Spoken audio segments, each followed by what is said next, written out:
but we are thankful that those that are here are able to be here. Continue to pray for those that are away and those families that we've made mention of that are struggling with different things. Continue to pray for them. We want to be a help and encouragement to them. All right, we are going to be back in the book of Ephesians. We're in chapter 6, Ephesians chapter 6. If I'm honest with myself, this is probably going to be a part 1. You never know, we might make it all the way through, but not likely knowing myself. Ephesians chapter 6, we've been going through the book verse by verse, of course. And we've covered a lot of things, but again, we understand that the overarching theme of Ephesians is that we would have a better, deeper understanding of God, that we would have more wisdom, more knowledge, more depth of understanding of what He has done for us, right, and who He is. We understand another theme is this idea of unity and how through the Lord Jesus Christ, barriers have been broken down and partitions have been torn down that honestly probably couldn't have been torn down any other way. And that a common theme in the New Testament is the unity that believers are to have in Christ. And we can say that and we can talk about that, and it sounds so easy to say. We can talk then about, well, this person is, I have trouble getting along with this person because of this, I have trouble getting along with this person because of this. But listen, when you understand that it is about setting aside our own selves and focusing on the Lord Jesus Christ and coming together around that common bond, and when we understand that in the New Testament, some of the people He were talking to were Jews that had been saved, pagans that had been saved, men, women, bond, free, rich, poor, Roman citizen, non-Roman citizen, and they were all joined together in one church in that area, right? And that's the type of unity that the Bible teaches us to have. We also understand that kind of the third aspect of this is our growth, our Christian growth, our Christian walk. And in multiple chapters, you're going to see it phrased different ways, but it's walking worthy according to the vocation wherewith you're called, right? And so those three aspects. Now, lately, as we've gotten down toward the end of the book, it has been dealing very specifically with how we are to be with each other, whether that's as a church as a whole, or a husband and a wife, or a parent and a child, or a master and a servant, or a servant and their master. All of those things were covered. And as he gets down to the end of those things, which are difficult, right? I mean, some of the things he asked them to do are not easy. And even understanding the chapter before that, where he talked about not walking like the Gentiles and not walking like the pagan world around them, and being willing and able to stand up in defense of that which was right and to rebuke that which was wrong, and to walk according to the Word of God. He's now going to give them some advice and some input on how they do that, right? And this is a very famous passage, but sometimes the famous ones I notice that we just kind of like, yeah, I got that. But I want us to slow down and just really think about this, right? This is thrown in here because it's a nice quick verse to memorize and it can be a boost in a time of trouble. This is his advice on how we are to move forward as children of God. He says in verse 10 of chapter 6, finally, after all this, finally, my brethren, be strong in the Lord and in the power of His might. Put on the whole armor of God, that ye may be able to stand against the wiles of the devil. For we wrestle not against flesh and blood, but against principalities, against powers, against the rulers of the darkness of this world, against spiritual wickedness in high places. Wherefore take unto you the whole armor of God, that ye may be able to withstand in the evil day, and having done all, to stand. Stand therefore, having your loins girt about with truth, and having on the breastplate of righteousness, and your feet shod with the preparation of the gospel of peace. Above all, taking the shield of faith, wherewith ye shall be able to quench all the fiery darts of the wicked, and take the helmet of salvation and the sword of the Spirit, which is the word of God, praying always with all prayer and supplication in the Spirit, and watching thereunto with all perseverance and supplication for all saints, and for me, that utterance given unto me, that I may open my mouth boldly to make known the mystery of the gospel, for which I am an ambassador in bonds, and therein I may speak boldly as I ought to speak. I'm going to hit this while we're here. Brother Philip talked in Sunday school about when to speak and when not to speak, right? This is a good example here of Paul knows it's time to speak. He knows it's time to say something. And he says, pray for me that I would have boldness and be able to say what needs to be said. Right? Listen, sometimes we know when we shouldn't speak and we know when we should speak. But knowing when we should speak and actually doing it are two different things. Right? And it is okay to go to the Lord and ask Him, Lord, give me strength, give me boldness, help me to be able to proclaim the things that I need to proclaim. Now, if we go back up to verse 10, he says, finally, like I mentioned at the beginning, after all of this, right? Paul didn't have to stick the word finally in there, right? Like he said a bunch of stuff, but he says, listen, after all of that, as I come to a close, let me tell you something that's very important. So finally, my brethren, be strong. Okay, be strong. And he is telling them to be strong. But some of the most important words of that statement come right after that. Because it says, be strong in the Lord. In other words, he's reminding them, you can't do this on your own. You don't have the strength to do this on your own. But if you rely on the Lord, He will get you through. Be strong in the Lord. It's an interesting phrase. Because on one hand, it is a declaration of something you are to do, right? I think about some Old Testament passages that deal with being strong and being courageous. You do have personal responsibility in this. When David wrote some of those Psalms and he would declare, I am going to do what the Lord said. He wasn't saying, I'm going to sit down and do nothing and trust God is going to get this done. Right? When we're told in the Old Testament, be strong and be courageous, we do have some personal accountability here.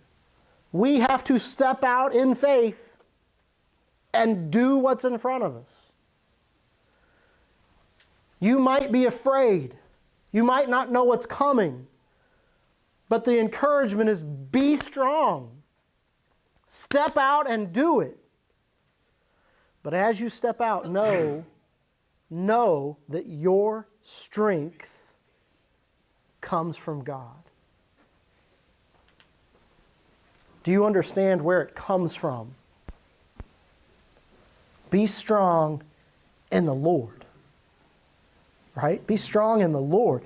Draw up close to Him. Because as I've used David and talked about some things, right? What else did David tell us? David told us who was his strong tower? It was the Lord. Who was his shield and buckler? It was the Lord. Who was his rock? It was the Lord.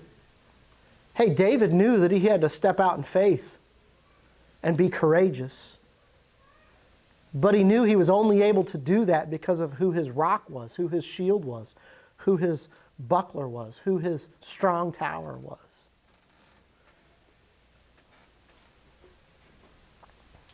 Be strong in the Lord. The word here, because sometimes in the New Testament, the word strong, it's different words behind it, right? Different Greek words.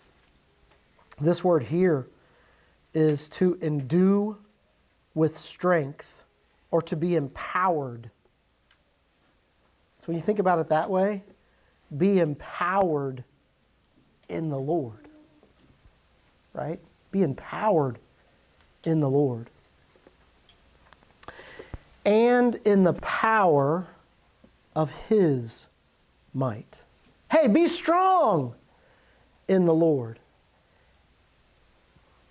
And have power in His might. In His might. It's interesting, those words, power here, when you look it up in like a Strong's or a Thayer's, it's force, strength, great power. But then the word might is forcefulness, ability. So it is a different word, but it's saying, listen, you need forcefulness, you need power, you need strength. Use God's. Use His. Get your power from Him. Be strong in the Lord and in His might.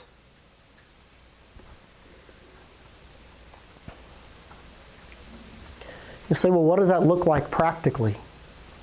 Well, you're going to hear this over and over in these next few verses. You need to draw close to Him.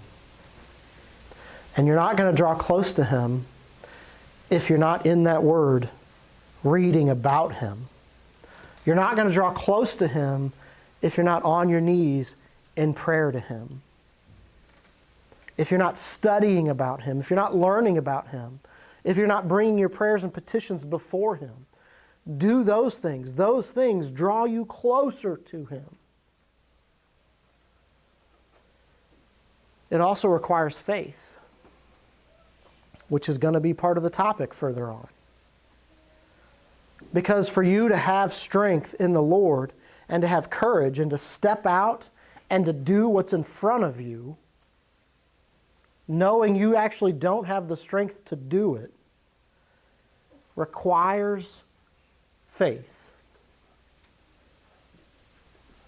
So the question is do you believe that God is in control?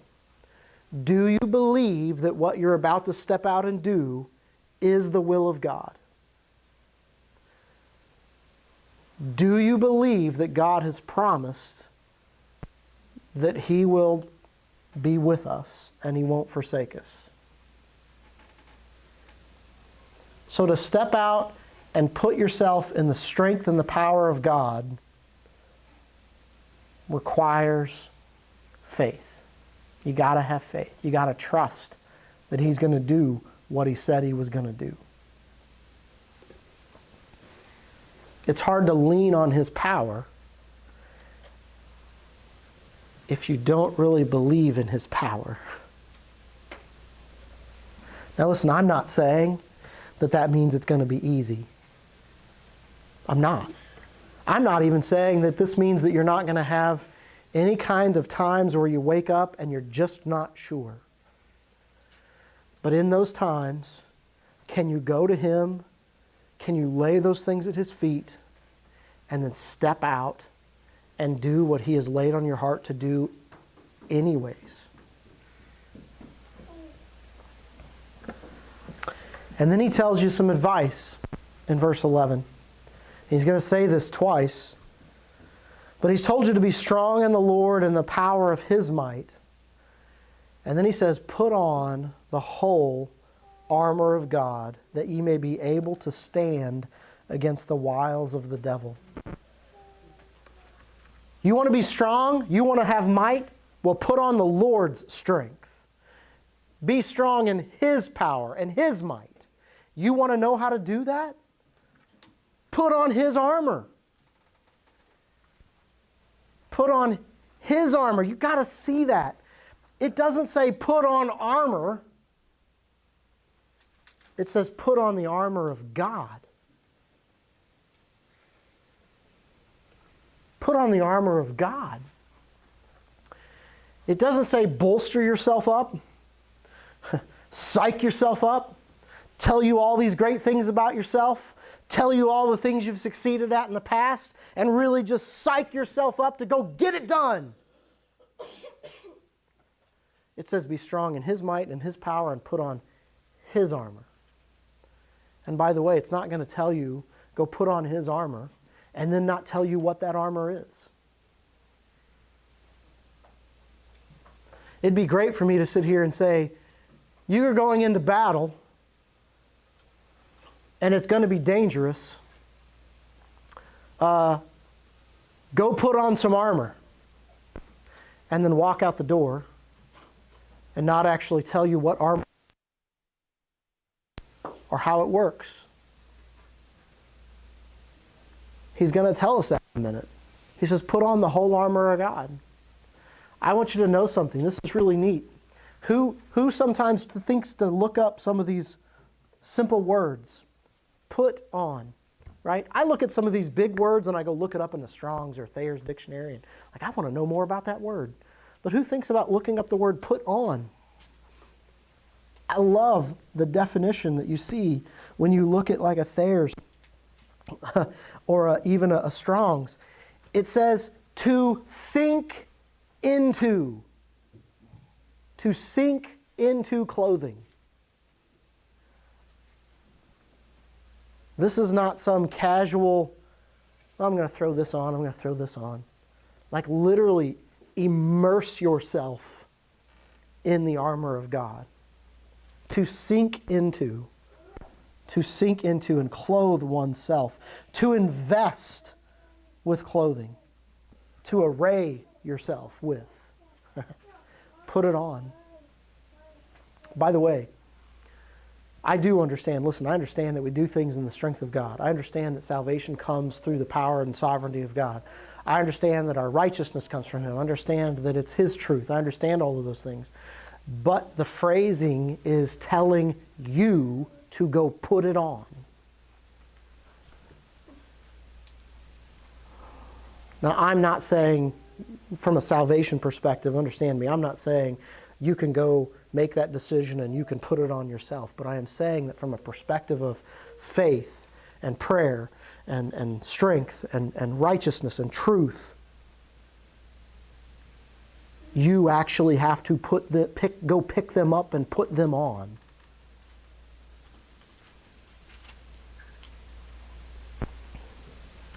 If you're here today and you're saved,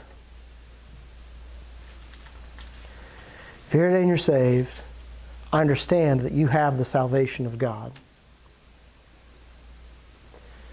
You know what the truth of God is. But do you live by the truth of God?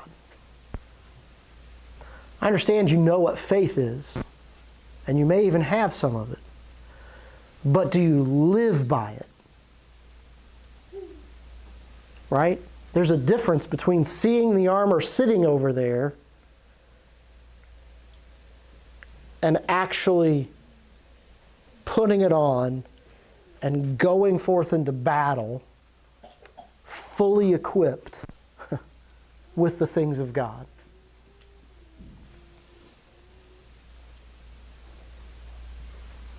I'm pausing because I want it to sink in a little bit, right? There are multiple places in the New Testament where it talks about the things of God, talks about the ways that we can accomplish things, the ways that we can do things, the things that God has made available for us.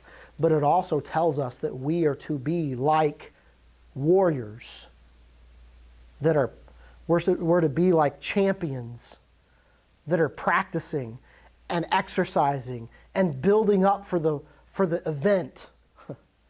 And the soldiers that are getting ready for the battle, and the husbandman or the farmer who's plowing the dirt and getting it ready and watering and doing all the stuff. Putting on the whole armor of God is not a passive thing. It's not passive.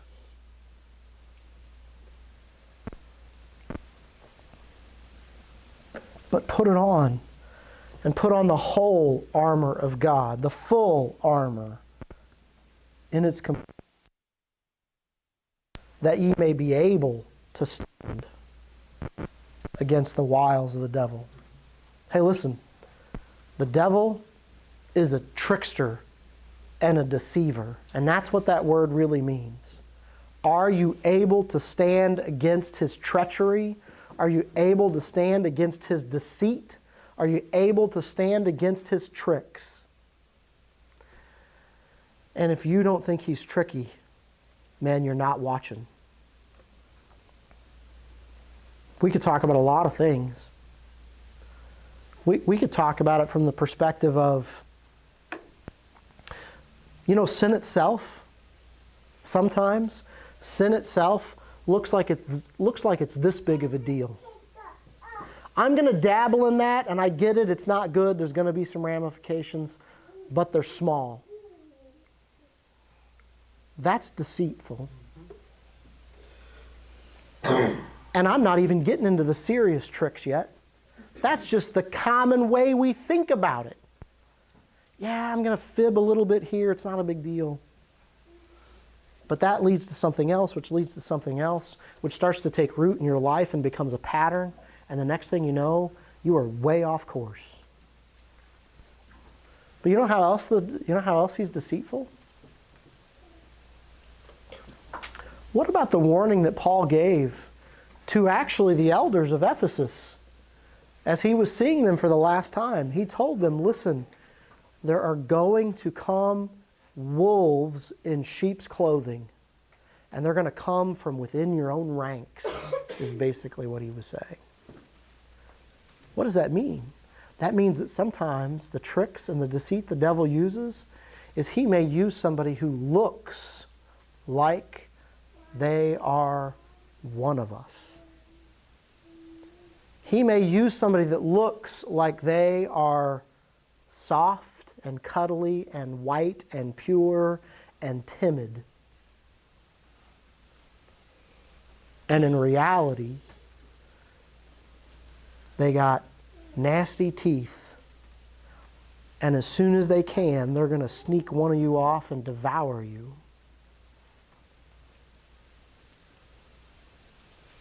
The devil is treacherous, and he's deceitful, and he's full of tricks. And it can be all the way over here on this point of the little voice that's whispering, it's not that big of a deal, it's not that big of a deal. To cold-blooded, premeditated deceit. It looks like this. It sounds like that. And yet when you get up close, the trap springs and you're caught. He says, you want to know how to stand against stuff like that? You need to put on the whole armor of God. You need to sink down into it till it covers you in the Lord's protection. And then and only then will you actually be able to stand against the wiles of the devil. Because you can't do it on your own. We shouldn't be surprised when we aren't studying, we aren't reading, we aren't growing, and we're struggling more. Sin is more of a temptation. It's more of a pull on us. or we come into contact with situations and we don't know what to do. Well, have you been preparing for that moment? Have you been preparing? Have you been studying? Have you been learning? Have you been drawing close to Him? Have you been relying on Him when things ain't so bad?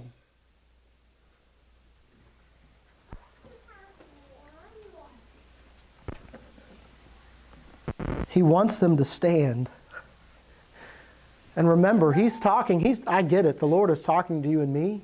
He's writing to the church at Ephesus, an amazingly pagan city, with a church full of a mixture of both Jew and Gentile, people that were born and raised around paganism and witchcraft, that have come out of that life, and that probably still have family and friends that are neck deep in that stuff.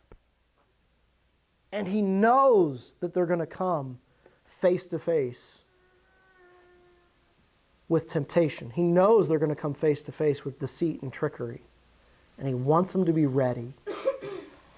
He wants them to be ready. He wants them to be able to come face to face with it and be able to stand in the strength of God. Because what's the alternative? Well, the alternative is to turn around and run, or to fall flat on your face and succumb to it, neither of which are good. Because honestly, and don't misunderstand what I'm saying here, you do need to flee temptation. I'm not saying that. I'm not saying that. That's different. But when things come at you and you are going to have to decide, am I still going to serve God, or am I going to succumb to this or that? Am I going to crumble? Are you going to stand in His strength and look that thing in the face with the strength of God and say, I'm not moving? Or are you going to let it run over you?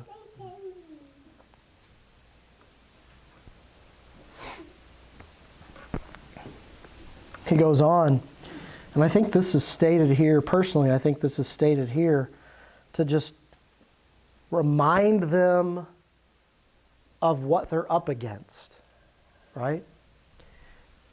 He says, for we wrestle not, and that word is literally what it looks like, right? It's to tussle, it's to fight, to wrestle against.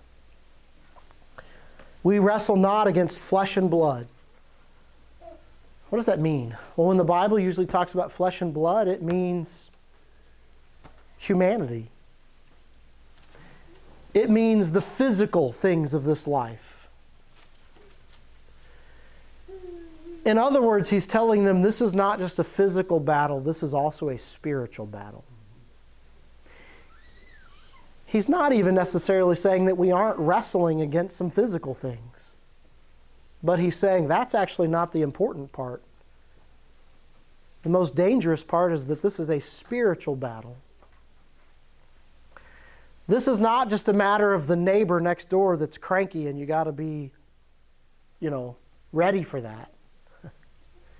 This is so much deeper than that. There is so much more that's coming at you than just the cranky neighbor next door.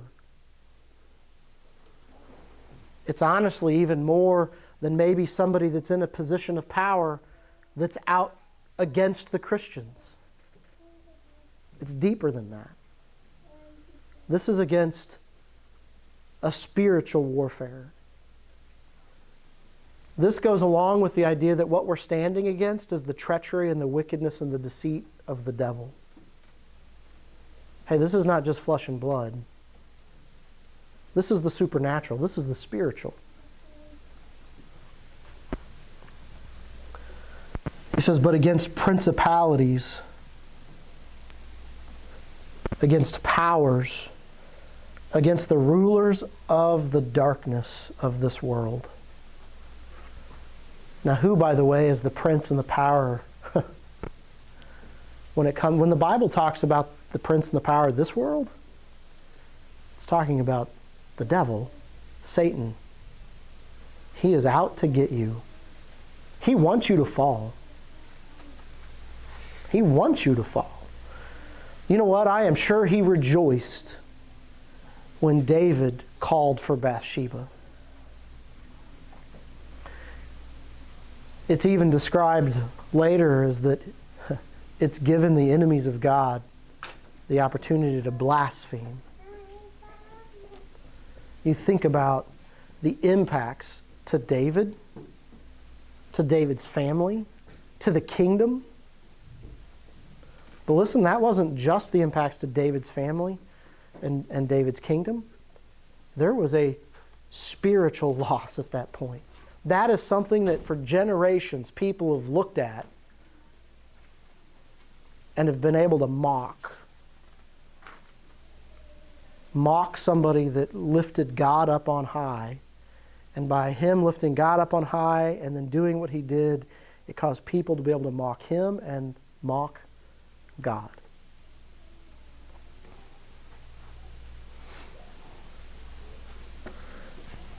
This here is really just telling us, and we could get into each of these words, principalities and powers and rulers of the darkness of this world against spiritual wickedness in high places. We could get into all of those in detail.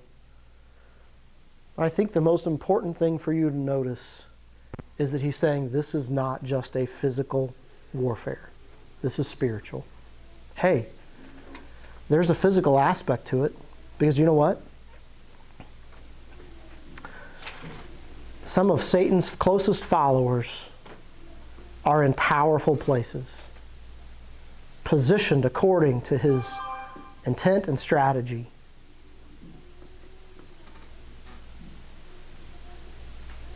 This is not easy. I don't know what we have to face in the coming years. We've been blessed in reality to live where we live and the freedoms we have to worship God. You do start to see some of that chipped away, and in some of the surrounding countries that even border us, it sometimes becomes more difficult to be outspoken, to rebuke sin. I don't know what we face, but I do know this. The prince and the power of the air, the one that is wily, as it describes him, the wiles of the devil, you can guarantee that he is doing everything he can to cause as much damage, as much destruction, and as much wickedness as he possibly can. It's in that context that Paul is telling the Ephesians, sink into the armor of God. Because without it, you won't be able to stand. Sink into the power and might of God. And then he says again in verse 13, wherefore, take unto you the whole armor of God, that you may be able to withstand in the evil day, and having done all, to stand. Now you think about these things here. He once again says you need to take the whole armor of God. He doesn't say, listen, there's a helmet over there, and there's a sword, and there's a shield, and there's breastplates, and there's shoes. Go put on the shoes. And leave the rest of it sitting there. You know, that's sometimes what we do. We leave these big, gaping holes in our defense.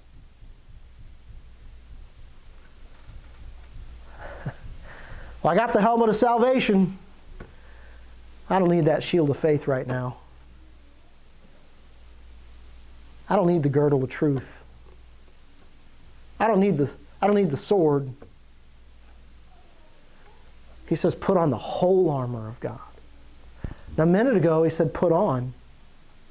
This time, he actually uses a different word. And the phrase is take unto, which literally means to receive up or to take up. Go get it. Go get it. Go put it on. And then he repeats this idea that you may be able to withstand in the evil day. To be able to withstand in the evil day. To resist. To stand against. See, it doesn't just say stand, it says withstand. And that word is different than to stand. That you may be able to resist. That you may be able to oppose the evil when it comes. He doesn't say put on the whole armor of God that you may be able to withstand if the evil day comes. It's when it comes. Right? That you may be able to withstand in the evil day, and having done all, to stand. The phraseology in this passage is so clear, and yet it's hard to describe, because on one hand it tells you up front, you can't do this without the strength and power of God. You need to rely on His strength and His power. But it also says, put on, take up, stand, withstand, and having done all, to stand. Do you understand where I'm telling you that this is not only the fact that you have to rely on God, but you have a personal accountability here. You have a personal accountability to go pick up the armor of God and put it on, and to encourage and strength and faith to stand, to resist, to push against, to oppose the wiles of the devil.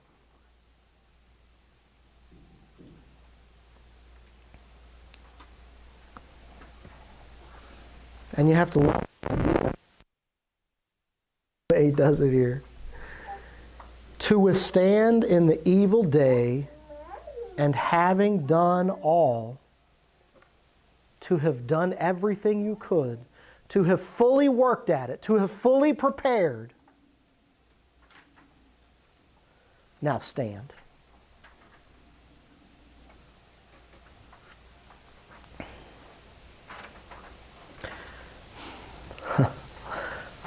I'm going to talk a little bit. One of my interests, and that's all it is an interest. One of my interests is self-defense, right? And I watch a lot of self-defense videos, and I watch some of this stuff to kind of tell you some things, be aware of, things to try to start to do, things like that. But you know what they often say, and I have to admit I tend to fall into this category? Have you prepared yourself for self-defense? You know what? If you've done a lot of reading about the way to wrestle, the way to grapple, hand-to-hand combat, if you've done all of your reading about how to use pepper spray, if you've done all the reading about how to use a handgun, if you've done all of that research, great. Have you taken your handgun out on the firing range and used it? Have you practiced? Have you practiced what it takes to get it out of its holster and get it out quickly? Have you actually practiced using a can of pepper spray? Have you actually got out on the mat and wrestled and actually prepared physically for these things? The mental aspect of it is only part of it. If I have done all this reading about the topic, and I can look at it and go, you know what? I know how to throw a punch. I know how to use a handgun. You know what? I've watched some videos on it, and that doesn't look too complicated. I get it. I see the moves. I've watched them do it. Yeah, but until you've actually done it, you don't realize the drain on your body to actually do those things. And do you have the strength to do them? You say, what are you even talking about right now? I'm asking, are you prepared for the battle? You know the armor's sitting over here. But have you actually put it on? Do you know how heavy it is? Do you know how heavy it is? Do you know how it works? Do you know how to use it? You know what? If you've never used the shield of faith, you're not really going to know how to use it.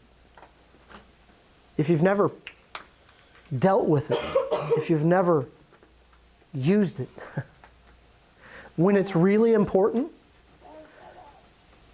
when the time is really dire, faith can't be something you just suddenly put on and it's going to be great.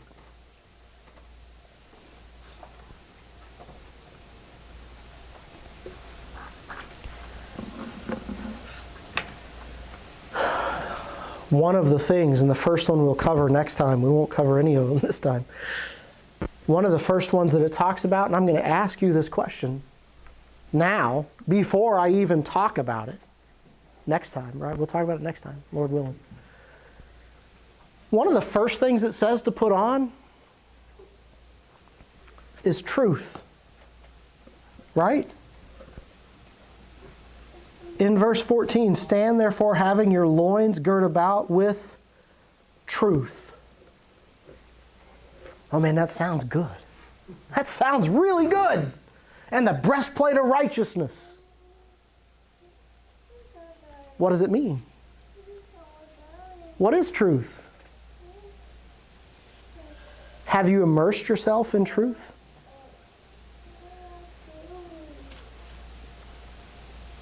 Sometimes these things sound really good.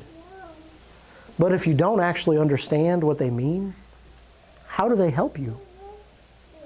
How can you put on the girdle, how can you put on and the loins, having your loins girt about with truth? How can you put on truth if you haven't even stopped to think about what it means?